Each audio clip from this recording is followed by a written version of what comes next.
Right news details. ఇక హైదరాబాద్ సనత్ నగర్ లో నూతనంగా నిర్మించినటువంటి టిమ్స్ ఆసుపత్రిని సీఎం రేవంత్ రెడ్డి ప్రారంభించారు. ఈ సందర్భంగా లైవ్ కొనసాగుతోంది. ఇప్పుడు లైవ్ చూద్దాం.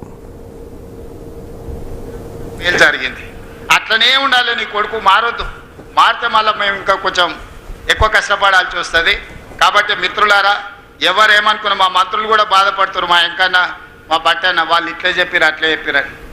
వాళ్ళు అట్లనే అబద్ధాలు చెప్పాలన్నా నిజాలు ప్రజలకు అర్థమైతేనే ఉంటాయి. వాళ్ళ అబద్ధాలు చెప్పడం మాననంత కాలం నేను ఇట్లాంటి నిజాలు చెప్పడం కూడా మాననింగా. ఎందుకంటే ప్రతి దగ్గర ఒక 5 నిమిషాలు నిజాలు చెప్పడం మొదలు పెడతా. ఇన్ని రోజులు మనకెందుకు లేని ఊరుకున్నా.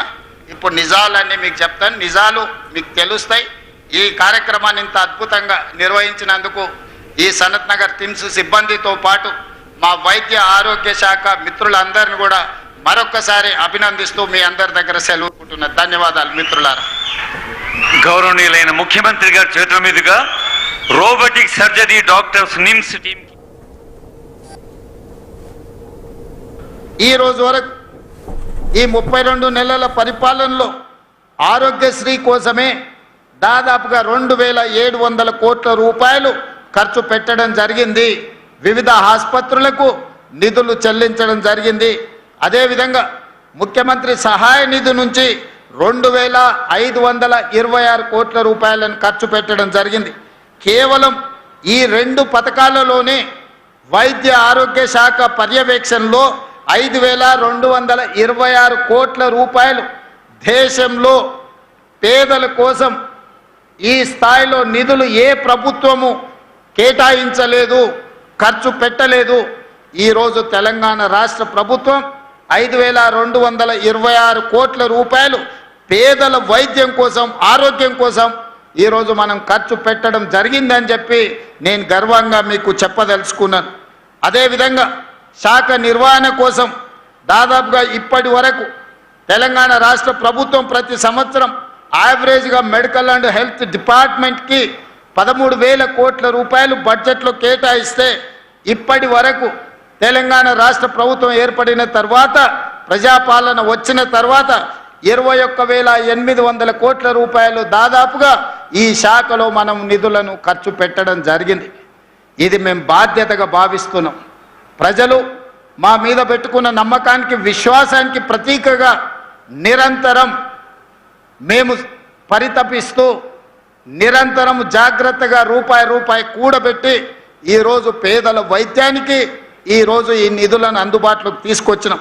ఉస్మానియా హాస్పిటల్ నిజాం సర్కారు 100 సంవత్సరాల పైగా ముందు పేదల కోసం ప్రారంభించిన హాస్పిటల్.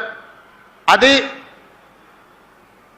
కూలిపోవడానికి సిద్ధమై, అక్కడ వైద్యాన్ని అందించడానికి కష్టమై, వర్షాలు వచ్చినప్పుడు హాస్పిటల్ లోపలికి వరదలు వస్తే అక్కడ పేదలకు వైద్యం అందించడం కష్టమైంది. 10 సంవత్సరాల అధికారంలో ఉన్నవాళ్ళు ఉస్మానియా హాస్పిటల్ని ఇంకొక దగ్గర నిర్మించాలన్న ఆలోచన కూడా వాళ్ళకు రాలేదు, నిర్ణయం తీసుకోలేదు. కానీ మన ప్రభుత్వం వచ్చిన తర్వాత ఉస్మానియా హాస్పిటల్ పక్కనే గోష మహల్లో 30 ఎకరాలలో 2700 కోట్ల రూపాయలతోటి 2000 పడకల మల్టీ సూపర్ స్పెషాలిటీ హాస్పిటల్ని ఉస్మానియా దగ్గర ఈరోజు మనం నిర్మించుకుంటున్నాం. తొందరలోనే మనం పూర్తి చేసుకోబోతున్నాం. సనత్ నగర్లో టెంకాయ కొట్టిండ్రు, నిధులు నిర్మాణం మర్చిపోయింది. అల్వాల్లో టిమ్స్కి టెంకాయ కొట్టిండ్రు, నిధులు నిర్మాణం మర్చిపోయిండ్రు. ఎల్బీ నగర్లో టిమ్స్ హాస్పిటల్కి టెంకాయ కొట్టిండ్రు, నిధులు నిర్మాణం మర్చిపోయిండ్రు. వరంగల్లో కూడా పెద్ద హాస్పిటల్ని కట్టమని ఉన్నదాన్ని నిర్వీర్యం చేసి కొత్త నిర్మాణం కోసం ఉపన్యాసాలు ఇచ్చి అది కూడా మర్చిపోయిండ్రు. అందుకే మన ప్రభుత్వం వచ్చిన తర్వాత అత్యంత ప్రాధాన్యతలో భాగంగా ఉస్మానియా హాస్పిటల్, సనత్ నగర్ టిమ్స్ని, అల్వాల్ టిమ్స్ని, ఎల్బీ నగర్ టిమ్స్ని, వరంగల్లో ఉండే హాస్పిటల్ని ఈరోజు అత్యంత ప్రాధాన్యతతో నిధులు కేటాయించి నిర్మాణాలు వేగంగా పూర్తి చేస్తున్నాం. ఇవన్నీ హాస్పిటల్ పూర్తి అయితే 10,000 పడకల ఆసుపత్రులు ఈరోజు తెలంగాణలో పేదలకు అందుబాటులోకి వస్తాయి. తద్వారా పేదలకు ఒక విశ్వాసాన్ని, ఒకనాడు జానపదాలలో పాడుకునే వాళ్ళు తెలంగాణ మారుమూల పల్లెల్లో నేను రాను బిడ్డో సర్కారు దావఖానకి అని. ఎందుకంటే 100 బాధలు ఒక్క పదంలో ఒక్క జానపదంలో ఆనాడు చెప్పుకోవడం జరిగింది. ఈనాడు రాబోయే సంవత్సరంన్నర తిరిగే లోపల 2027 డిసెంబర్ 9 తారీఖు లోపల Osmania hospital, Alwal, LB Nagar and Warangal ప్రతి 6 నెలలకు ఒక హాస్పిటల్ని పూర్తి చేసి